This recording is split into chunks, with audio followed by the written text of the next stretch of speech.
Today we are going to see about Ohm's law and some problems related to Ohm's law.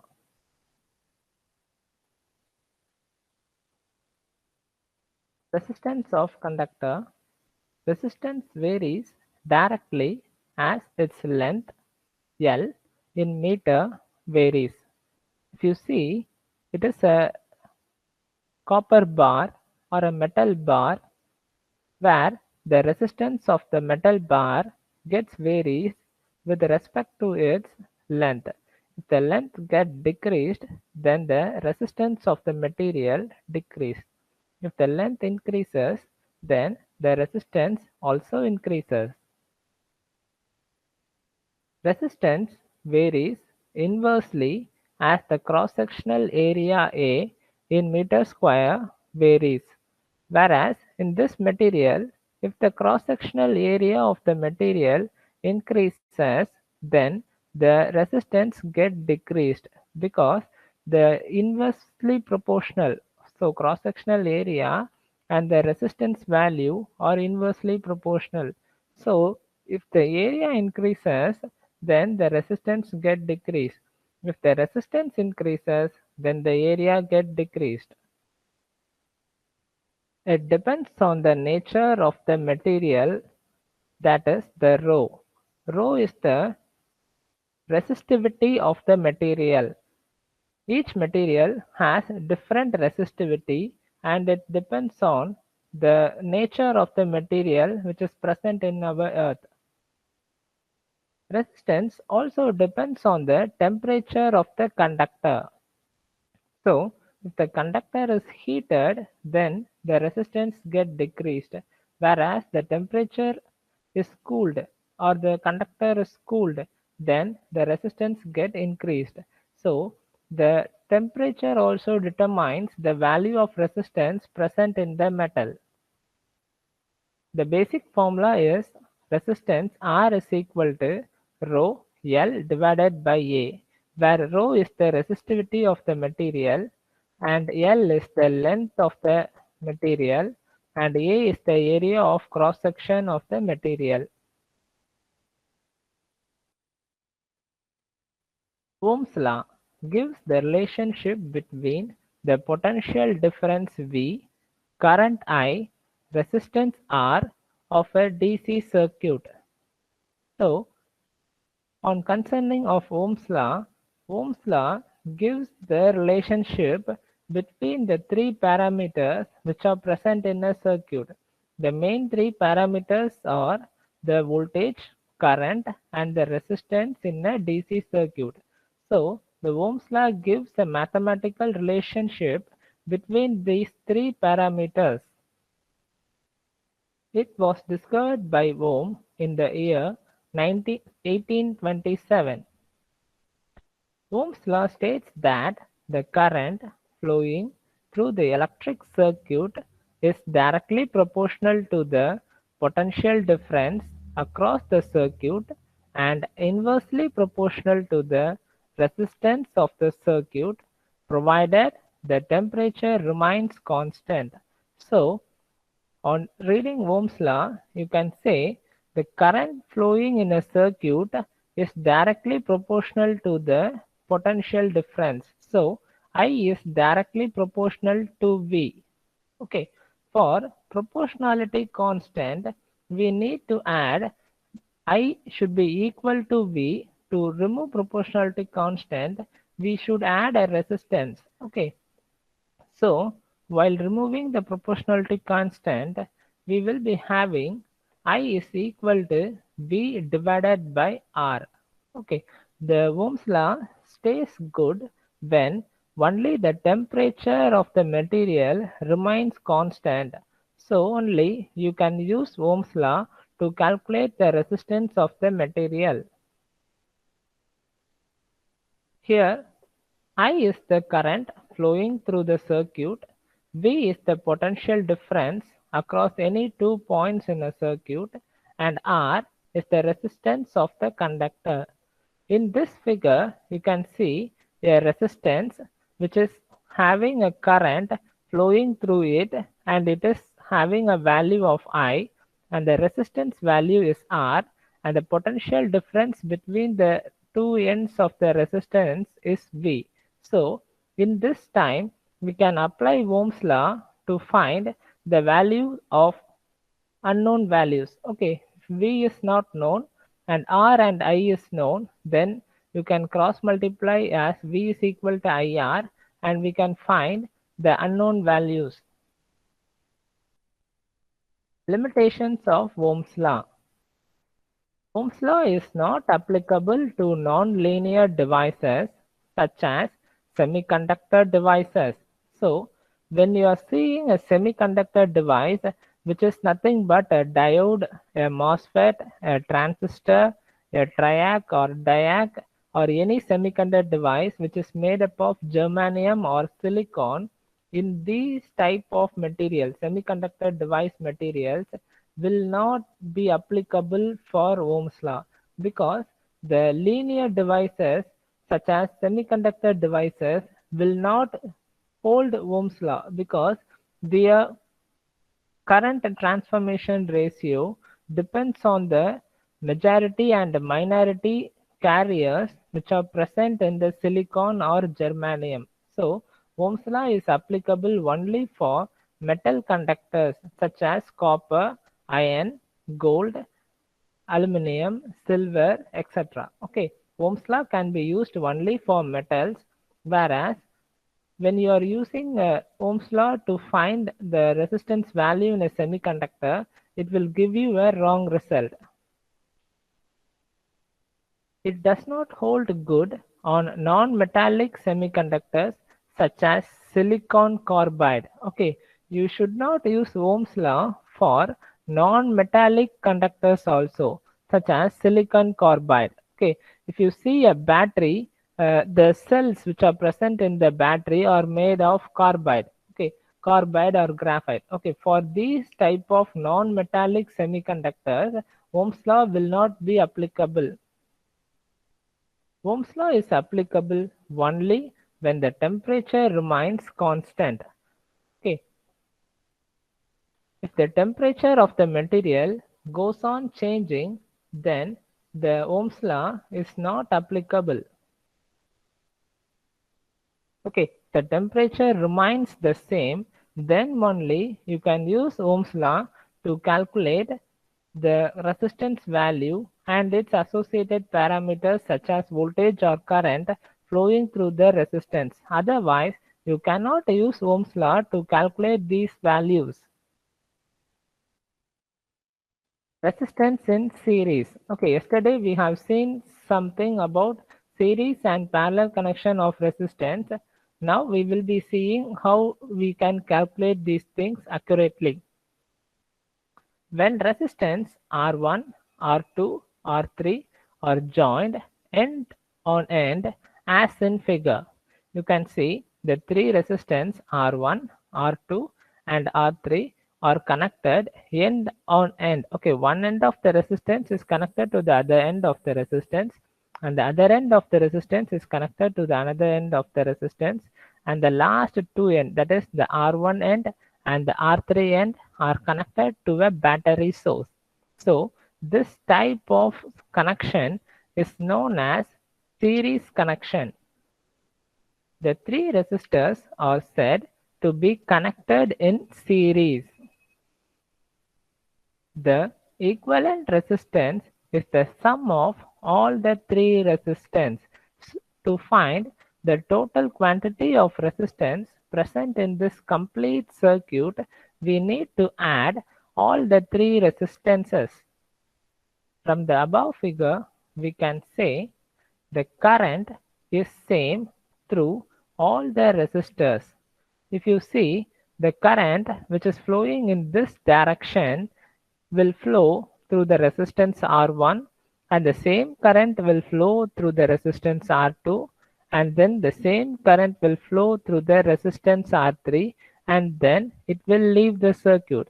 So there is only one single path for the current to flow, and there is no division in the current path. So if the current starts to flow through this path, there is no division. So A division represent there is no any other paths connected in here. So this current is intended to flow in this direction only, and it cannot flow through the other paths. So this current will be same for R1, R2 and R3, and the same current will leave back the circuit. So the current is same through all the resistors. Voltage drop is different due to different resistors. Since the current is same, you can see if you assume this current value as 1 ohms and this resistance value as 2 ohms, 3 ohms and 4 ohms, then you can say V is equal to I into R. So V1 into R1 will give you a different value. So V2 into R2 will give you a different value. So the current values will be same, whereas the voltage values get different. The sum of the three voltages will be equal to the applied voltage. Okay, if you see these three voltages are different because there are three different resistance. So these three resistance value gives a three different voltages. While adding these three voltages V1, V2 and V3, you will get the total voltage V present in the circuit or the battery voltage. We can use the formula total resistance or equivalent resistance will be equivalent to sum of all the three resistances R1 plus R2 plus R3, whereas the voltage is represented as the total voltage V will be equivalent to individual voltages V1 plus V2 plus V3. Okay, we know that V1 will be equivalent to IR. So I is flowing through all the resistance is same. So I is same. So we can represent I as I. Whereas the resistance R1 is different, R2 is different, and R3 is different. So we are going to multiply I into R1 and we get V1. Then we will be multiplying I into R2 to get V2. Then we will be multiplying I into R3 for V3. While we are adding all these things, IR1 plus IR2 plus IR3, we will get the total voltage which is given to the circuit with the help of a battery or any other source. We know the current is same, so I will be equal to I. All the currents are same. To find the power which is the battery is delivering, then we can use power is equal to I square into Req, where Req represents the total resistance present in the circuit.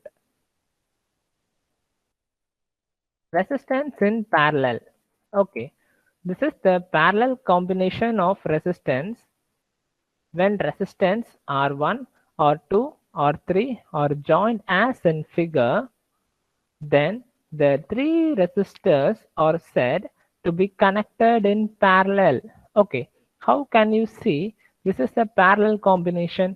Okay, to find this thing in the series circuit, the R1 resistance is connected to R2 and R2 resistant end is connected with R3. But in parallel combination, you can see the two ends of R1 are connected with R2. See? Similarly, the two ends of R2 is connected with R3. So this represents a parallel connection. So in a parallel connection, the concept of series connection will not be there, but the currents, the voltages, the resistance values, the power values gets different. Okay, let's see that. From the above figure, we can say the different resistances have different current. In series circuit, you may remember same current will flow through all the circuit resistances, but in parallel circuit, different resistances will flow through the different currents will flow through the different resistance because the total current flowing in the circuit is I through this point and coming through this point, the currents get splitted into three because there are three different branches. Okay, but in series resistance, you can see there is only one branch and the current need to flow through this path only. There is no splitting of branches present in series resistance. Whereas in parallel, you can see when the current I comes to this point, it has three paths. So this total current has to be split up into three parts so that we are representing as I1, I2 and I3. So these three currents will flow through the three different resistances. I1 will flow through the resistance R1 and I2 will flow through the resistance R2 and I3 will flow through the resistance R3. After flowing through these three resistances, the three currents I1, I2 and I3 meet back at this point and then converted back into the total current I. So this is the battery voltage which is given to power the circuit. Different resistances have different current is one of the name of the parallel resistances. Voltage drop is across all the resistances is same. So whereas in series resistance, the voltage drop across each resistance is different because V1 plus V2 plus V3. We have added all the three voltage drops in the series resistances and calculated the total voltage.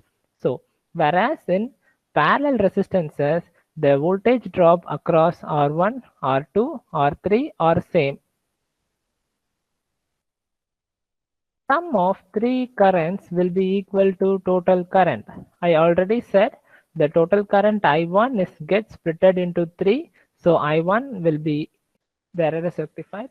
The total resistances, that is the R equivalent present in this parallel combination is, how we need to find is, we need to find 1 divided by R1 plus 1 divided by R2 plus 1 divided by R3. After finding all the inverse of the resistances and adding them, you need to take a complete inverse back. Okay, because R equivalent is 1 by Req. So after getting the resistance value by using this formula, you need to inverse back again. So as we said, the voltage, that is the voltage across the battery, is the same for all the resistances. So V will be equivalent to V. Current through the resistances is different. So I is equal to I1 plus I2 plus I3. So we know as per Ohm's law, here the voltage across all the resistances is same. So we are going to use V divided by R1 plus V divided by R2 plus V divided by R3 to find the total current flowing in the circuit. Power dissipation is different because each resistances has each different values of current flowing through them, because R1 is having a I1 value of current and R2 is having a I2 value of current and R3 is having a I3 value of current.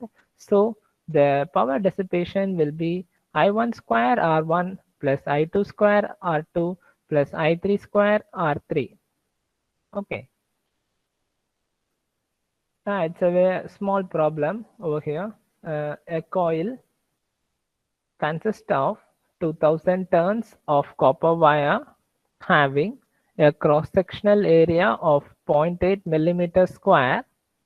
The mean length per turn is 80 centimeter and the resistivity of the copper is 0.02 micro ohm per meter.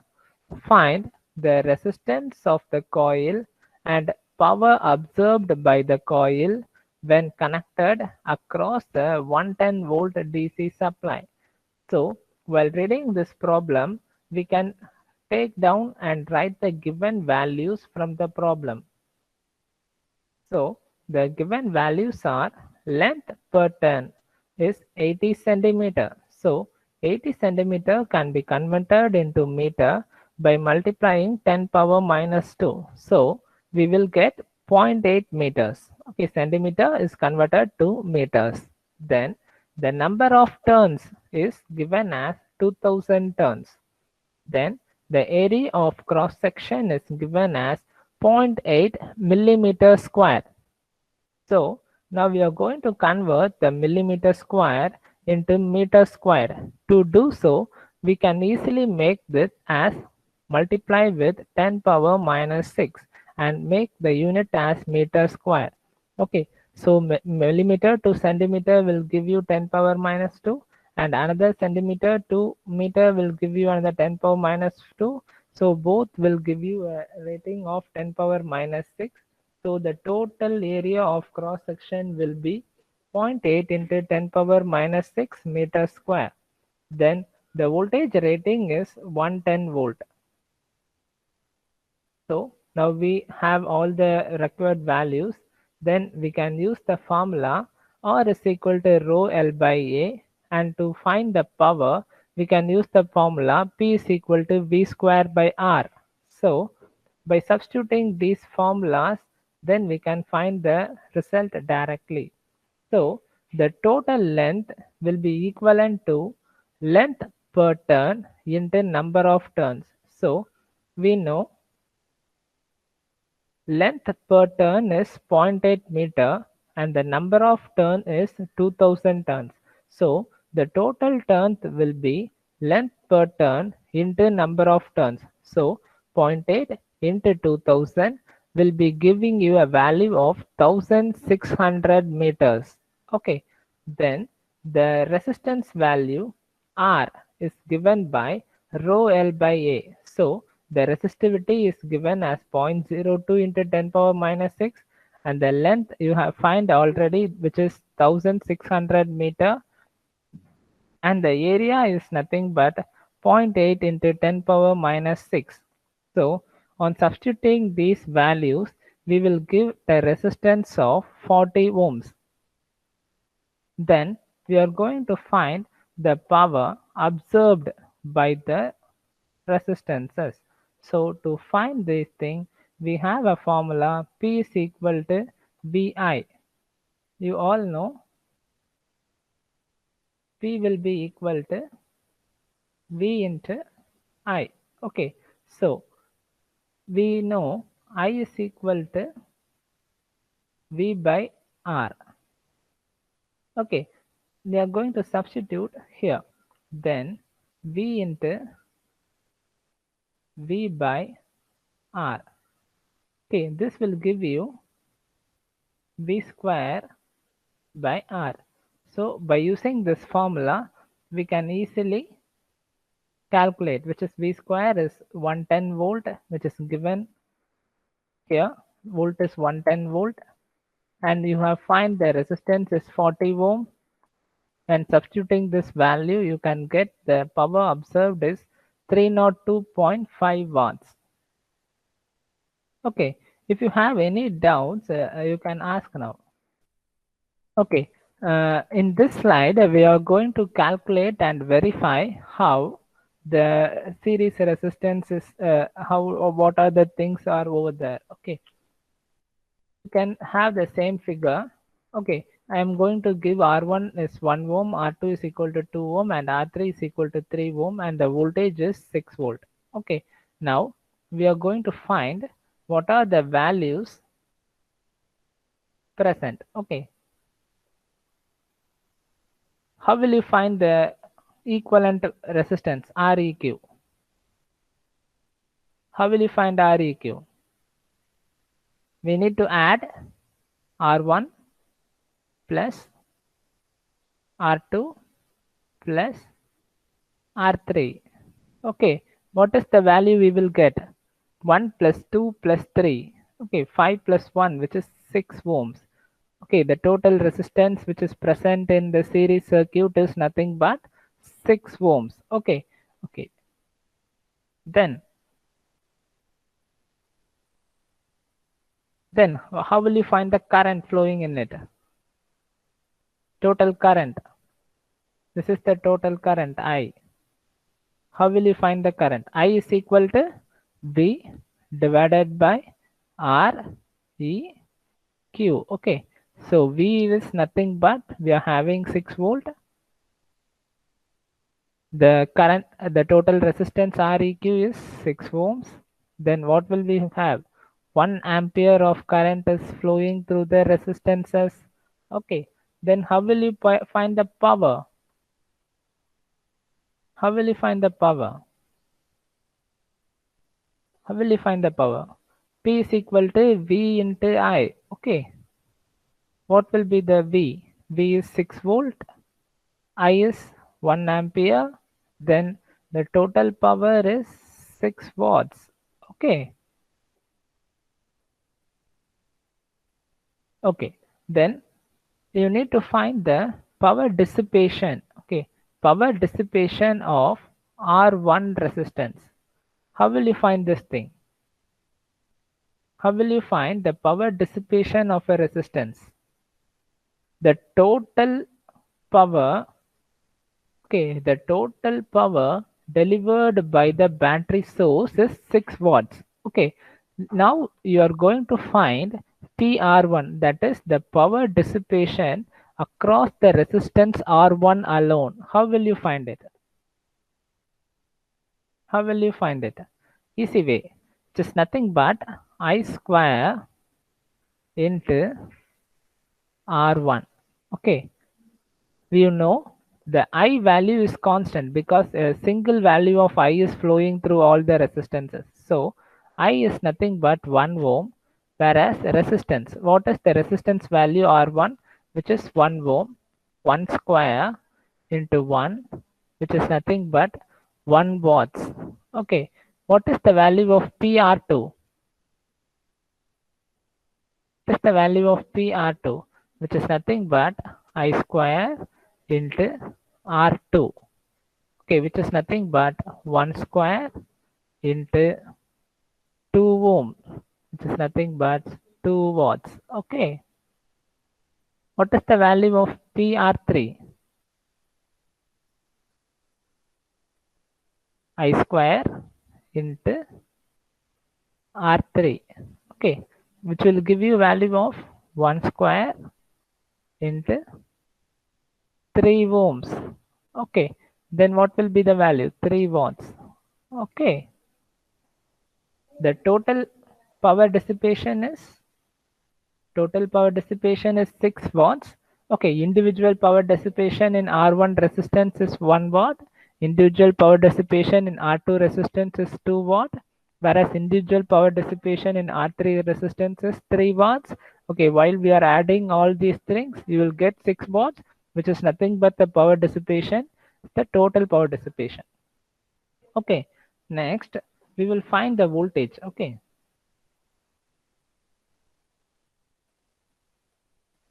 how will you find the voltages? What is the value of V1? V is equal to I into R1. Okay, so we know I is nothing but 1 amps and R1 value is also 1 ohms. Then here you will get 1 volt. Okay, what is the value of V2? I is 1 amps. Okay, and R2 over here. Similarly, we will get 1 into 2 ohms, which is nothing but 2 volt. Then we will be having V3, which is I into R3. Okay, then we will be having a current of 1 ampere and the resistance value is nothing but 3 ohms, which is 3 volt. Okay, so the total power, sorry, the total voltage will be nothing but V1 plus V2 plus V3. Okay, which will be equivalent to 6 volt. Okay, where V1 plus V2 V3 is equal to V. Okay, the total voltage is V. While we are adding V1 plus V2 plus V3, we will get a 6 volt of current, which is, sorry, to 6 voltage of battery voltage, which is 6 volt. Okay, do you have any doubts in this. Okay, resistance in parallel. Okay, say the same value R1 is equal to 1 ohm, R2 is equal to 2 ohm, and R3 is equal to 3 ohm. The voltage value is 6 volt. We need to find the same things: current, Req, power delivered by the battery, etc. Okay, first we will finding the R equivalent value. Okay, R equivalent value. R equivalent is equal to 1 by R1 plus 1 by R2 plus 1 by R3. Okay, which is completely in inverse. Okay, what is the value? 1 by 1 plus 1 by 2 plus 1 by 3. Okay, it is to be made inverse. Okay, what is the value? Anyone can calculate and say to me. The value is 1.8, sir. 0.5455. Okay, we should at least write 3 decimal or 4 decimal places. Okay, the value is 0.54545454 and going on. Okay, so what you need to do is we can truncate the value for 3 or 4 decimal places, which is 0.5455 ohms. Okay, now let us find the current present in the circuit. We need to find the total current first. Okay, how will you find the total current? I will be equivalent to V divided by R. Okay, we know the voltage value V is equal to 6 volt and the total resistance is 0.5455.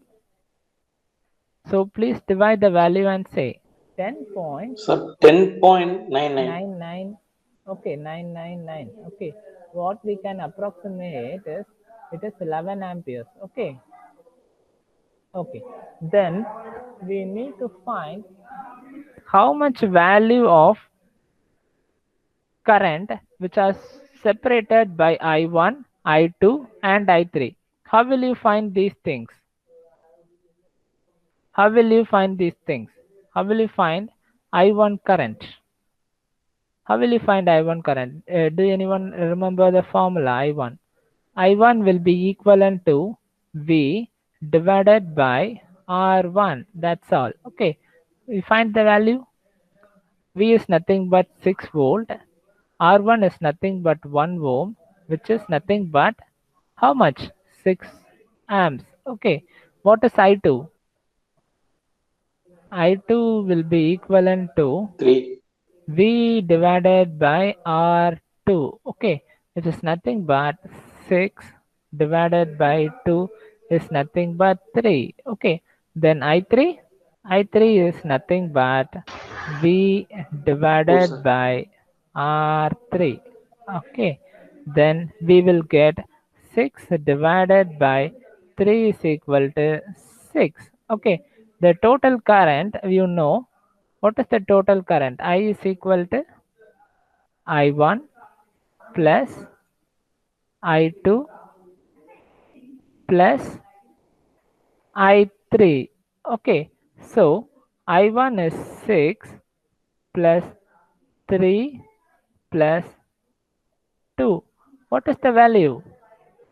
What is the value? 9 plus 2, 11. Okay, so the Ohm's law has verified. Okay, you can see the total current you have find for I is 11 amperes. You have individually find all the currents. It when adding all these things, it will again give you 11 amperes. Okay, so find the power dissipation in as an assignment. So today's class we have seen the how Ohm's law is defined and what are the problems associated with Ohm's law, and we have verified the Ohm's law.